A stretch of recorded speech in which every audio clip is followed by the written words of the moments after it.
नमस्कार लाडक्या बहिणींनो, आजच्या व्हिडिओमध्ये आपण मुख्यमंत्री माझी लाडकी बहीण योजनेबाबत 20 जुलै 2026 पर्यंत आलेल्या सर्वात महत्त्वाच्या आणि ताज्या अपडेट जाणून घेणार आहोत.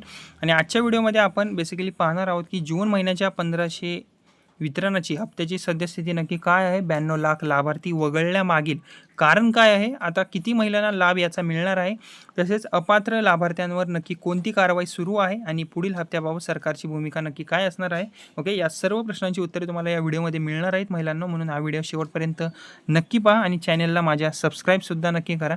आता जी पहिली अपडेट आहे त्याबद्दल सांगायचं झालं तर राज्य सरकारकडून जून 2026च्या 1500चा हप्ता पात्र महिलांच्या बँक खात्यात टप्प्याटप्प्याने आता जमा केला जात आहे, किंबहुना 90% महिलांच्या अकाउंटवर आलेले आहेत. ओके, अनेक महिलांच्या खात्यात ही जी रक्कम आहे ती आधीच जमा झालेली आहे, तर काही पात्र महिलांच्या खात्यात अद्याप हप्ता आलेला नसला तरी उर्वरित लाभार्थ्यांनाही टप्प्याटप्प्याने रक्कम जमा केली जात आहे असल्याची जी माहिती आहे ती समोर आलेली आहे. महत्त्वाची बाब म्हणजे जुलै महिन्याचा हप्ता देण्याबाबत सरकारने अद्याप कोणतीही अधिकृत तारीख अजून तरी जाहीर केलेली नाही आहे. ओके, त्यामुळे तुम्ही सोशल मीडियावर फिरणाऱ्या अफवांवर, संदेशांवर जास्त काही विश्वास ठेवू नका. ओके, आता जी दुसरी अपडेट आहे त्याबद्दल जर सांगायचं झालं तर राज्य सरकारने योजनेतील लाभार्थ्यांची ई-KYC आणि पात्रता पडताळणी केली. या पडताळणीनंतर सुमारे 92 लाख महिलांची नावे जी आहे ती लाभार्थी यादीतून वगळण्यात आलेली आहे. सरकारकडून यामागील प्रमुख कारणे सांगितलेली आहेत, ती म्हणजेच की उत्पन्न मर्यादा पूर्ण न होणे, सरकारी कर्मचारी किंवा आयकर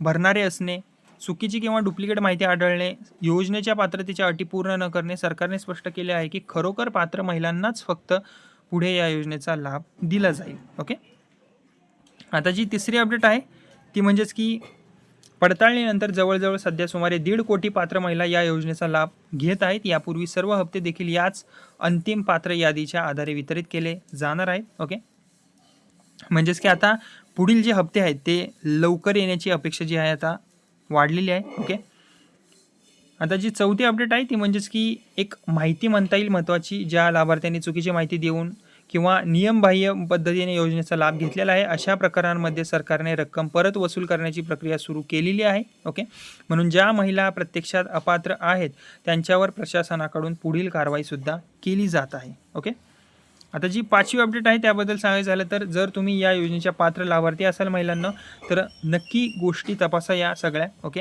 ज्या मी सांगतोय तुम्हाला, तुमचे ई-KYC पूर्ण आहे का, आधार क्रमांक बँक खात्याची लिंक आहे का, बँक खात्याची माहिती योग्य आहे का, तुमचे नाव अंतिम पात्र यादीमध्ये आहे का, या सर्व गोष्टी योग्य असल्यास पुढील हप्ता मिळण्यास कोणतीही तुम्हाला अडचण येणार नाही आहे. ओके, आता पात्र महिलांचे हप्ते थांबले असतील तर काय करावे हे सुद्धा सांगतो. आता अनेक महिलांचा प्रश्न आहे की आम्ही पूर्णपणे पात्र आहोत तरी आमचा हप्ता का थांबला, याबाबतची आता ताजी माहिती आहे. ओके, ती सुद्धा बघूया.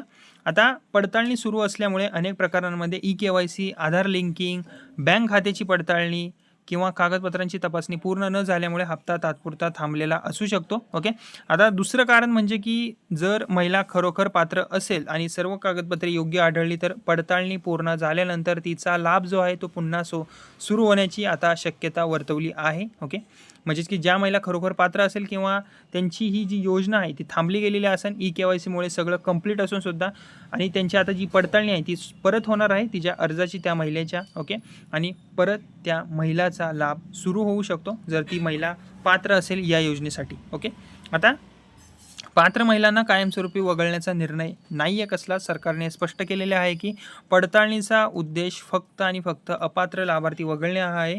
पात्र महिलांचा जो लाभ आहे तो कायमस्वरूपी बंद करण्याचा कोणताही निर्णय सरकारने जाहीर केलेलाच नाही आहे. ओके, आणि नाव वगळले असल्यास तर काय करावे. ओके, याबद्दल जर सांगायचं झालं तर तुमचे नाव जर चुकीचे वगळले गेलेले असेल, चुकीने जर वगळले गेले असेल तर संबंधित अधिकाऱ्यांकडे तुम्ही संपर्क साधून आवश्यक कागदपत्रांसह पुन्हा पडताळणी करून घ्यावी. पात्रता सिद्ध झाल्यानंतर लाभ पुन्हा सुरू होऊ शकतो. ओके, आणि सध्या सोशल मीडियावर सर्व थांबलेले हप्ते एकाच वेळी जमा होणार अशा अनेक बातम्या व्हायरल होत आहेत. मात्र 20 जुलै 2026 पर्यंत सरकारने अशी कोणतीही अधिकृत घोषणा अजून तरी जाहीर केलेली नाही आहे. तर लाडक्या बहिणींनो, ही होती मुख्यमंत्री माझी लाडकी बहीण योजनेबाबत 20 जुलै 2026 पर्यंतची सर्वात महत्त्वाची आणि ताजी माहिती.